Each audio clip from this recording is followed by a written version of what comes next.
Okay, so you're going to be doing the right isosceles triangles. I want you to pause this until you are finished with it as a class, and then we can go over it.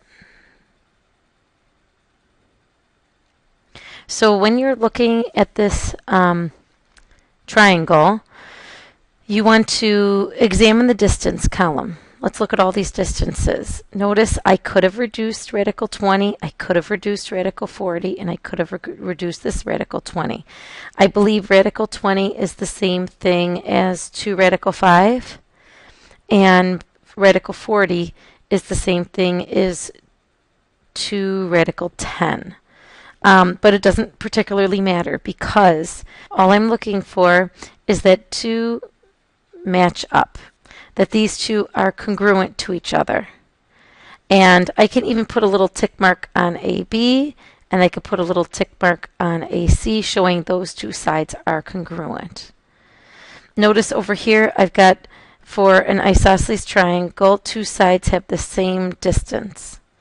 Now I'm going to stop writing this. The third side does not have the same distance because we learned on Regents Prep that all you care about is that 2 sides are the same distance. Don't worry about the third, because technically an isosceles triangle or an equilateral triangle can be considered an isosceles triangle because if there are 3 of the same sides, then there are definitely 2 of the same side lengths. So that's why I'm going to kind of eliminate that from now on. The slope is also important. So notice I don't particularly want you to cross anything off for this. The slope is also important, so circle that too, because we're looking at these 2 lengths. And the 2 slopes there are negative reciprocals. So that means slope AB and slope AC are perpendicular to each other. So they meet at 90 degrees. That means AB and AC are perpendicular. It means that there is for some reason I'm not able to do this, to write a little line in there or a box in there to show that they're perpendicular to each other. But I normally would write a little box in here at A to show they're perpendicular to each other. So basically everything on this side of the sheet is necessary. So I want you to flip this sheet over and I want you to try the back. And on the back you actually should do distance and slope. Neither one of these was extra.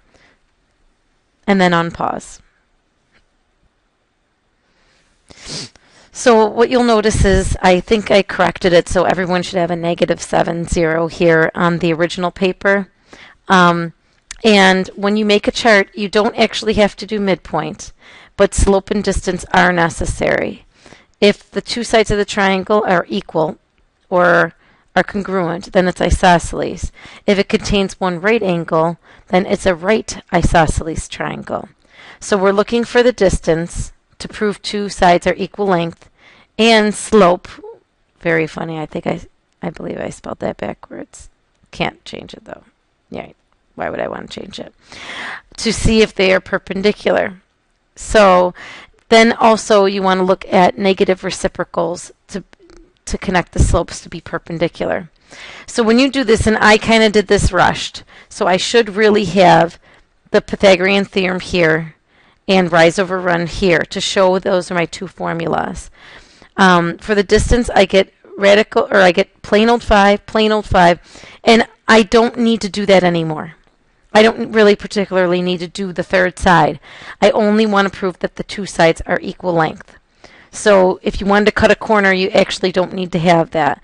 And these 2 show me that AB and BC are congruent. And these are negative reciprocals, which means at B, that's where my little right angle should be located. And when you scan down, your work is worth the majority of the credit, but then you also need to have a nice sentence. So I put a pretty good sentence here. The triangle is a right isosceles triangle because sides AB and BC are congruent and AB and BC are perpendicular since their slopes are negative reciprocals. So that's it all summed together in a nice sentence, and that would get full credit.